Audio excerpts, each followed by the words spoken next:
The Resilience Across Borders podcast is intended for education, support, and inspiration. I am not a psychologist or a medical doctor and do not offer any professional, medical, or health advice. If you are dealing with or suffering from any psychological or medical conditions, please seek help from a qualified health professional.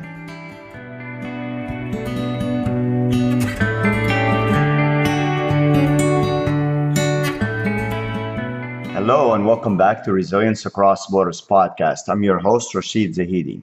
In today's episode, we will talk about navigating grief and understanding its effects or remembering its effects on body and mind. So grieving is a natural response to loss, whether it's the death of a loved one, the end of a relationship, or another significant change in your life where you're grieving something.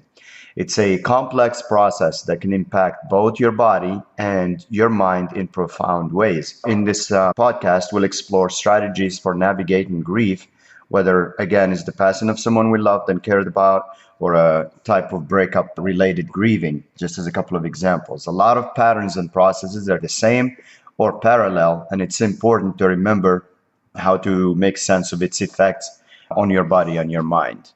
So number one is acknowledge your feelings. Grieving can evoke a range of emotions, including sadness, anger, guilt, and confusion. Again, depending on the circumstances, and there is whatever popular grieving stages that you've heard about that include some of these things that may come in order or they may come in a cycling back and forth. So anyway, it's normal to expect sadness, anger, guilt, or confusion, and bargaining and so on. So it's important to acknowledge and express these feelings rather than try to suppress them or avoid them or sweep them under the rug. So one practical way to do this is through write down your thoughts, write down your emotions, allowing yourself to process them in a safe and private space and channel them that way, get them out of your head a little bit and give yourself some relief. It's a very healing and clearing practice. Number two, practice self-compassion. During times of grief, it's easy to be hard on yourself. So practice self-compassion by treating yourself with kindness and with understanding. Remind yourself that it's okay to feel sad or to feel lost, and that you're not alone in your experience. Learn to tolerate uncomfortable feelings or even urges to search for the person you are grieving the loss of, and learn not to act on any unhelpful or undesirable urges or take any actions you will regret soon after. That could be anything, like for instance in the case of the passing of someone, like whether you're drowning your feelings with substances or things like that, or in the case of a breakup, that could be the same, or maybe just you're searching because you're missing something, but it's probably someone who was not good for you and that was the reason of the breakup. So you may get this search feeling that's normal sometimes, but don't act on it. So that's what I mean by tolerate, but don't act on the urges that may not be helpful to you or maybe downright destructive or hurtful. Number three, seek support. Don't hesitate to reach out to good friends, family, or a therapist for support. Talking about your feelings can help you feel less isolated and can provide you with a valuable perspective and comfort. Have a little sanity check, little sounding board, and sometimes get really good tools and good advice, especially when it comes to a professional like a therapist. Number four, engage in physical activity. Physical activity can be a powerful way to cope with grief. Exercise releases endorphins, which can help improve your mood and reduce feelings of sadness. For example, take a walk, go for a run, or practice yoga to help alleviate stress and tension. Just do what you can to get yourself moving and then just to get out there as well. Number five, practice mindfulness and meditation. Mindfulness and meditation can help you stay grounded and present during times of grief.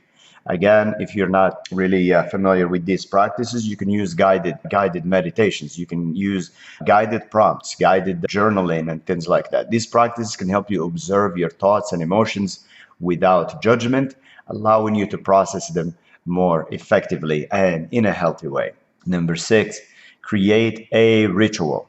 Creating a ritual to honor your loss can be a meaningful way to cope with grief. This could be lighting a candle, planting a tree, getting a beautiful plant, or simply spending time reflecting. Find a ritual that resonates with you and allows you to honor your feelings in a meaningful way. Allow yourself to heal. Grieving is a process that takes time, and it's important to allow yourself the space to heal. Be patient with yourself and recognize that healing is a gradual journey. This period is a hard period, so don't burden yourself with too much work or expect the same level of performance from yourself in this stretch. You are grieving, and your mind and your body are grieving, and you need a lot of self care and allowing yourself to heal. Number eight, make meaningful connections. During times of grief, it can be helpful to connect with others who have experienced similar losses. Joining a support group or online community can provide you with a sense of belonging, a sense of support, and a sense of understanding. So, overall, don't underestimate the effects of grief on the body and the mind. Don't downplay the importance of this. Grieving can have physical and emotional effects on your body and your mind. Physically, you may experience symptoms such as fatigue, headaches, muscle aches, and changes in appetite or sleep patterns. Emotionally, you may feel numbness, sadness, anger, guilt, or a sense of disbelief. So, in trying to make sense of it all, it's important to be kind to yourself because making sense of grief can be challenging as it often involves processing complex emotions and navigating unfamiliar territory. And it also comes in waves. And sometimes you may be fine, sometimes you're just like swept in this storm of emotions. So you kind of have to learn how to swim. So, however, by acknowledging your feelings, seeking support, and practicing self compassion, you can gradually make sense of your grief and find the sense of peace and acceptance. Remember that everyone grieves differently, and it's okay to seek professional help if you're struggling to cope. One of my favorite quotes on grief and from Helen Keller is, "What we have once enjoyed, we can never lose. All that we love deeply becomes part of us." So, in conclusion, grieving is a natural and necessary process that allows us to come to terms with loss and move forward in our lives. By honoring your feelings, seeking support, and taking care of yourself, you can navigate grief with resilience and compassion. As always, thank you for tuning into the Resilience Across Borders podcast. If you are enjoying this podcast and finding it helpful to you, please pick up a copy of the companion journal by yours truly called Emogym, Emogym, on Amazon. You can follow the blog posts and new episodes as they get added at this URL at resilience.com. ATRESILIENCE.com. Remember to be kind to yourself and be kind to others and stay resilient.